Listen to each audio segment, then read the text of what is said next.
Assalamualaikum warahmatullahi wabarakatuh.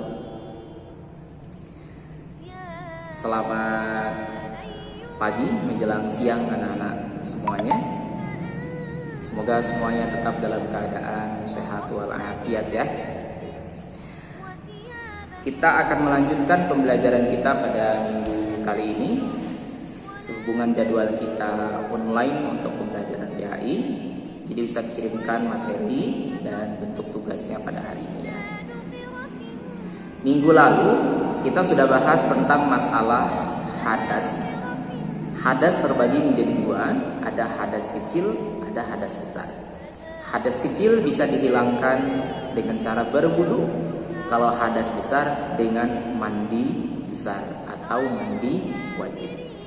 Terlepas dari itu, kemarin juga Ustadz sudah menjelaskan kepada anak-anak Ustadz, hadas sama najis itu berbeda. Kalau najis terbagi menjadi tiga. Ada najis mukhafafah, najis ringan. Ada najis mutawasitoh, najis pertengahan.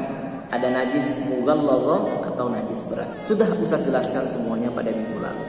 Nah, hari ini kita akan membahas tentang perkara yang menyebabkan hadas kecil.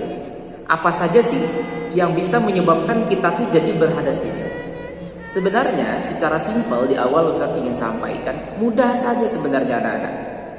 Orang kalau berwudu berarti dia tidak berhadas kecil. Kalau wudunya batal berarti dia berhadas kecil. Gitu aja. Itu sesimpel itu sebenarnya anak-anak. Nah, sekarang berarti sesuatu yang menyebabkan hadas kecil ini artinya sesuatu yang membatalkan wudu. Yang pertama, keluarnya sesuatu dari kubul dan dubur. Kubul adalah tempat keluarnya air kencing. Dubur adalah tempat keluarnya kotoran atau kentut. Nah, jika keluar tuh, misalkan anak-anak Ustaz wudu, setelah wudu dia kencing, atau dia BAB, buang air besar, atau dia kentut, berarti wudu anak-anak Ustaz batal. Dan saat itu juga anak Ustaz sedang berhadas kecil. Yang kedua, hilang akal. Di antara hal-hal yang disebut hilang akal adalah seperti mabuk, pingsan, ayan, atau tidur.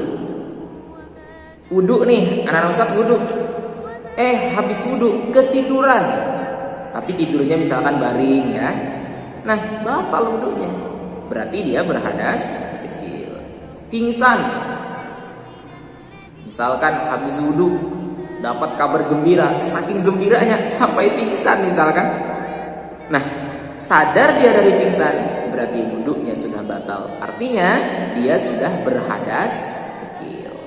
Yang ketiga, bersentuhan kulit antara laki-laki dan perempuan yang bukan mahram dan dua-duanya sudah besar.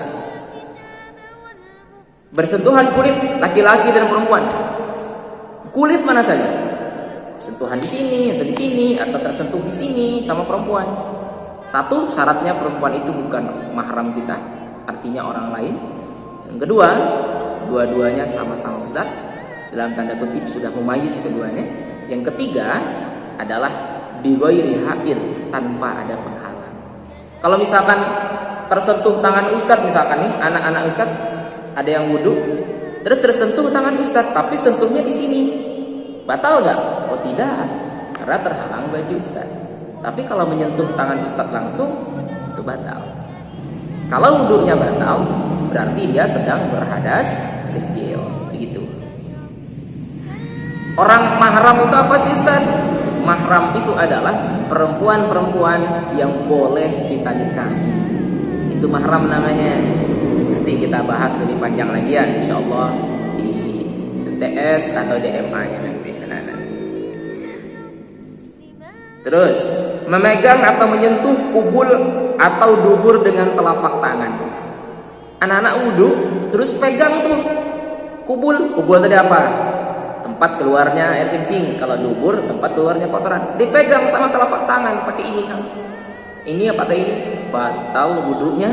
Artinya anak-anak Ustaz dalam keadaan berhadas kecil. Yang menyebabkan hadas kecil di sini ada 4. Yang pertama, keluarnya sesuatu dari kubul dan dubur. Yang kedua, hilang akal, baik hilang akalnya dengan cara pingsan atau mabok atau misalkan ayan atau tidur. Ketiga, bersentuhan kulit antara laki-laki dan perempuan yang bukan mahram. Dan yang keempat adalah menyentuh kubul dan dubur dengan telapak tangan. Barang siapa yang melakukan 4 ini, maka dia dalam keadaan berhadas kecil. Bagaimana cara menghilangkannya, Ustaz? Cara menghilangkannya ya wudu lagi. Karena berhadas kecil, hilangkan hadas kecilnya dengan wudu. Tapi kalau batal wudunya atau berhadas kecilnya gara-gara kencing, buang air besar, itu tidak cukup langsung wudu saja, tapi harus istinja dulu, cebok dulu, baru wudu. Saya kira penjelasan pada hari ini cukup jelas tentang perkara yang menyebabkan hadas kecil. Dan praktek wudu minggu lalu juga sudah kita praktekkan. Itu artinya tentang hadas kecil ini saya kira anak-anak Ustaz sudah cukup memahaminya.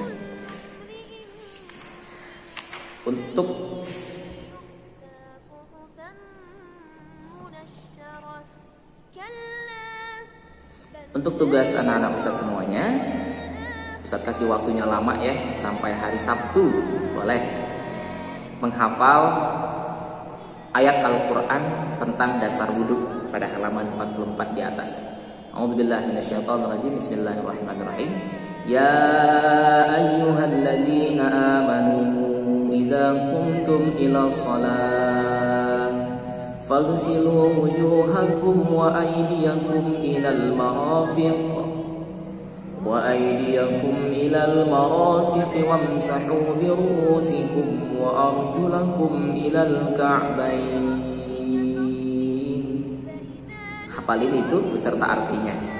Nanti buat dalam satu bentuk video dan kirim ke Ustaz. Waktunya Ustaz kasih waktu lama karena kita tanggal merah, jadi Ustaz kasih lama. Jadi boleh sampai hari Sabtu ya. Saya kira cukup. Assalamualaikum warahmatullahi wabarakatuh.